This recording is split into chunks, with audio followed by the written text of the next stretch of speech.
السلام علیکم ورحمت الله وبرکاته. امید ده انشاءالله چې ټول ملګري به روغ جوړ او خوشحاله ملګرو. څنګه چې تاسو ته پته ده د نهم او لسم امتحانات شروع کېدو والا دي، نو په داسې حالات کې ډېر سټوډنټان ملګري زمونږ دي، هغې موږ سره رابطه وکړه چې قاري کالم په کور تېر کړی دی او امتحان په سر راغلو، څه حل راوباسئ.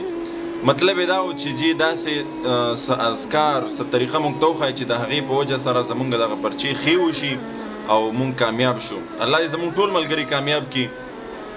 نو هر یو ته ځان ته جواب ورکول دا لږ مشکل و، نو ما ویل چې یو ویډیو جوړه کړو، نو انشاءالله چې د کوم ملګرو مونږ سره رابطې نشته هغې ته هم دا خیر ورسیږي.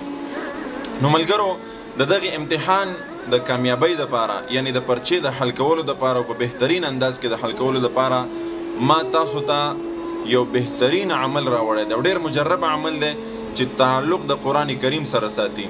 نو ملګرو عمل درته ښیم، ډېر آسان دی، ویډیو مکمل وګورئ، ځان پې پوه کوئ او انشاءالله تاسو ته به ډېره فایده د دې نه میلاو شي. بیا کوشش وکئ چې کوم نور ستاسو ملګري د سټوډنټان هغې ته هم بیا ورسوئ، دغه ذمواري به بیا ستاسو وي. مطلب مې دا دی چې دا بیا هغې سره شیر کړئ. نو عمل دا دی چې د ټول نه مخکې 15 وخته مونځ پابندي کوئ. هر ویډیو کې چې کوم عمل هم زه ښیم هغې کې زه دا وایم چې د 15 وخته مونځ پابندي کوئ. کله چې تاسو د 15 وخته مونځ پابندي شروع کړئ نو انشاءالله الله رب العزت به ستاسو ټول کارونه جوړوي، ستاسو هر یو کار به الله برابروي.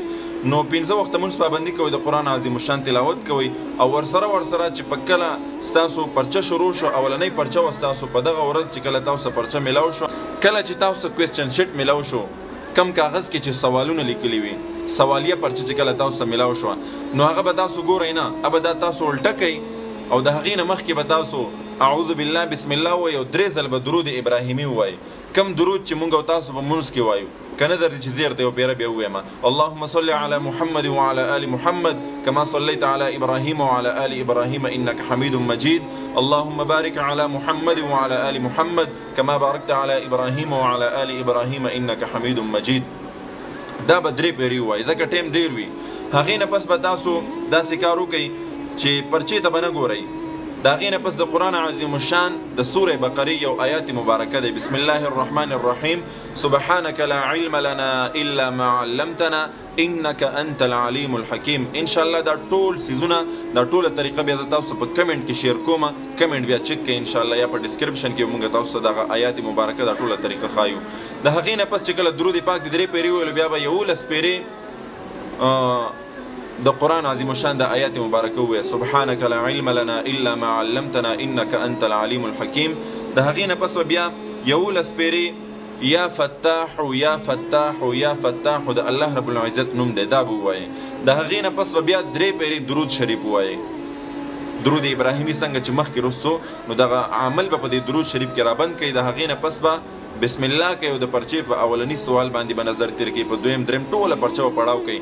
د الله رب العزت په فضل سره چې دې طریقې باندې تاسو دا کار دا عمل وکړو دا ترتیب هم وکړو نو انشاءالله د دې د برکت سره به الله ستاسو پرچم په صحیح طریقه حل کوي او الله به درته په دغې امتحان کې کامیابي هم درکوي انشاءالله. په دې باندې تجربې شوي دي الحمدلله او دا طریقه موږ ته د خپلو استادانو د طرف نه را روانه ده. ستاسو تعلق د سکول سره دی او زموږ تعلق الحمدلله د مدرسې سره دی.